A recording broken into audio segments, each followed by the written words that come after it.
హైదరాబాద్ తాగునీటి సరఫరా మౌలిక వసతుల అభివృద్ధిపై రాష్ట్ర మంత్రి పొన్నం ప్రభాకర్ కీలక వ్యాఖ్యలు చేశారు. ప్రస్తుతం నగరానికి 650 MGD నీటి సరఫరా జరుగుతోందని ఆయన తెలిపారు.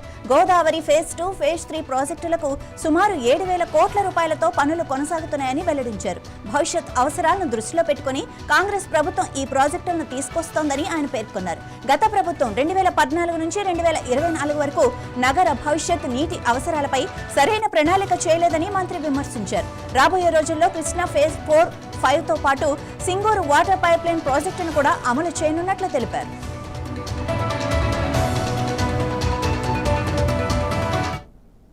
డ్రింకింగ్ వాటర్ యొక్క కండిషన్స్, అవైలబిలిటీ, ఆన్గోయింగ్ వర్క్స్ సంబంధించిన అన్ని విషయాలను మరి రివ్యూ చేయడం జరిగింది.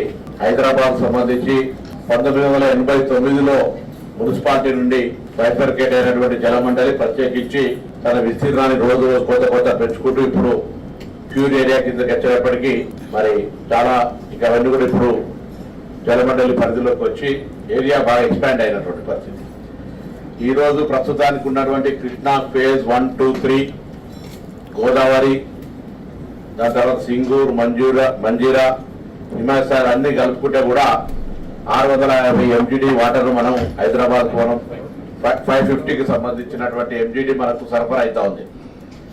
భవిష్యత్తు అవసరాలకు సంబంధించినటువంటి ఇష్యూ మీద మొన్ననే ఇటీవల గౌరవ ముఖ్యమంత్రి గారు దాదాపు 7,000 కోట్ల రూపాయలతోటి గోదావరి ఫేజ్ 2, 3 300 MGDకి సంబంధించి మరి గండిపేటలో ఫౌండేషన్ వేసుకోవడం జరిగింది. దాని పనులు నడుస్తూ ఉన్నాయి.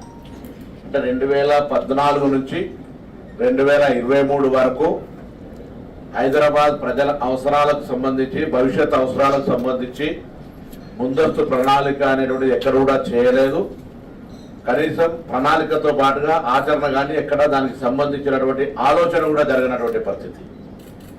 ఒక్క MGD వాటర్ కూడా ప్లాన్ ఆఫ్ యాక్షన్ చేయక 10 సంవత్సరాలు కాంగ్రెస్ ప్రభుత్వంలో గోదావరి ఫేజ్ 1కు సంబంధించిన, కృష్ణా ఫేజ్ 1, 2, 3కి సంబంధించిన, సింగూర్, మంజీరా, హిమాయత్ సాగర్ అన్ని సోర్సెస్ కూడా 2014 కంటే ముందు వచ్చినటువంటి